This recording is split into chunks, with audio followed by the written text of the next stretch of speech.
ఇక నోటీసులట very slow ఉన్నాయట, very slow ఉన్నాయట నోటీసులు.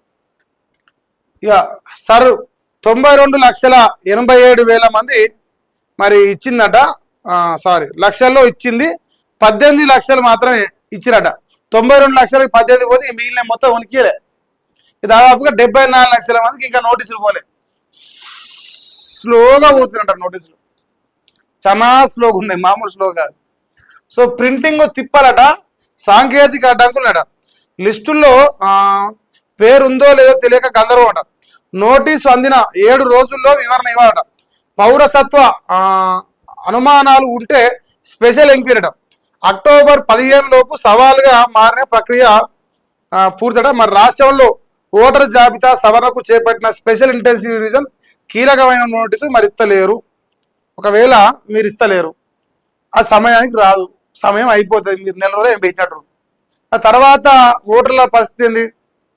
మీరు సాంకేతిక కారణాలు చెప్తుండొచ్చు కాక, ఇప్పటికే ఓటు హక్కును ఎవరైతే ఇంకా నమోదు చేసుకొని వాళ్ళకు పూర్తి స్థాయిలో భరోసా రాలేదో వాళ్ళ ఓటు ఉంటుంది అని చెప్పేసి వాళ్ళు ఇప్పటికీ ఆందోళన ఉన్నారు. ఓటు లేకపోతే వాళ్ళు మనిషిగా గుర్తించిన పరిస్థితి ఉన్నది ఈ దేశంలో. ఆయన ఓటు పోతే మరి ఆయన బతికెట్లా? సో ఆ అధికారులు కూడా, ఎన్నికల అధికారులు కూడా జర మీరు చేసే వరకు స్పీడప్ చేసుకొని, అవసరమైతే యంత్రాంగాన్ని వాడుకొని ప్రభుత్వాల దగ్గర నుంచి నిధులు తీసుకొని మీరు స్పీడప్ చేసుకునే ప్రయత్నం చేయండి.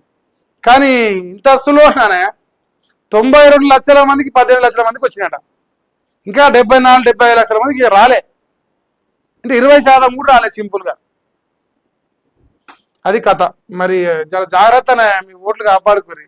నెక్స్ట్, లక్షల్లో జీతం, 1000 కోట్ల అవినీతి, 25 మంది ఆఫీసర్ల అక్రమార్జనే 4,320 కోట్లు.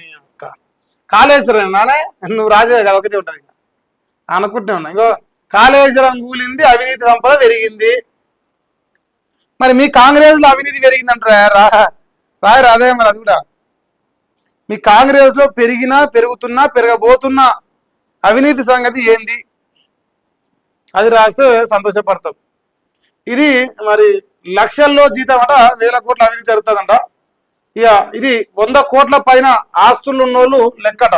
మొత్తం అవినీతి లెక్కిస్తే పెద్ద అనకొండ ఇదట. కనకవర్షం కురిపించిన కాళేశ్వరం అట. సిటీ శివారు జిల్లాలో రెవెన్యూ ఫుల్ అట. ఎవరు ఏసీబీకి చెక్కినా మినిమం 100 కోట్లట. అంతా గత సర్కార్లో చక్రం తిప్పిన వాళ్ళే. 56 మందిపై ఆదాయం ఇచ్చిన ఆస్తుల కేసు, అందులో 25 మంది దగ్గరనే 4,320 కోట్ల రూపాయల ఆస్తున్నది. సో ఇదంతా కాళేశ్వరం నుంచే సంపాదించినట్టు. నేనేమంటున్నా, కాళేశ్వరం నుంచి సంపాదించరు ఓకే, అంటే మీ ప్రభుత్వంలో రూపాయి సంపాది అంటురా? మరి మీ ప్రభుత్వం 2.5 సంవత్సరాలు అవుతుంది ఇప్పటివరకు వచ్చి. నిన్న మీరే చెప్పారు, సివిల్ సప్లై శాఖలో అధికారులు దండిగా దోసుకొని తిన్నారు, దొబ్బి తిన్నారు దొంగనా కొడుకులు. ఆ దొంగనా కొడుకులు తిన్న ఆస్తులే మరి 6,600 కోట్లకు బకాయిలు ఉన్నాయంటారు రైస్ మిల్లర్ దగ్గర. మీ ప్రభుత్వంలో జరిగిన అవినీతి లెక్క రాయరాదు? మీ ప్రభుత్వం వచ్చినాక సంపాదించిన లెక్కలు రాయరాదు?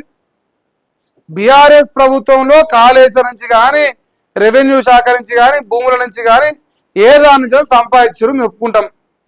కానీ మీ దాంట్లో సంపాదించాలంటే మేము అసలే ఒప్పుకో. మీ దాంట్లో సంపాదించరు, వాళ్ళ దాంట్లో సంపాదిస్తారు, సంపాదిస్తూనే ఉంటారు. మమ్మల్ని ఎందుకు పిచ్చోళ్ళని చేస్తారు? సో ఇప్పుడు తెలంగాణ సమాజం ముందే పాపం కష్టపడుతుండే, కష్టపడి ఏదేమైనా మేము ఏ అవినీతి చేయలేదు, మేము అంతా మంచోళమే, మా ప్రభుత్వంలో అసలు ప్రభుత్వ అధికారంతో లంచగొండి లేడు, ఓన్లీ ఎమ్మెల్యేలు, ఎంపీలు, మంత్రులు, ముఖ్యమంత్రులు, పొంగులేటి శ్రీనివాసరెడ్డి, రేవంత్ రెడ్డి అన్నదమ్ములు వీళ్ళే లంగలు దొంగలని అంటున్నారు. అధికారం అంటే ఒకటి లంగ పని చేయలేదు. ఇది ఒకటి మీరు డిసైడ్ చేసుకోరు.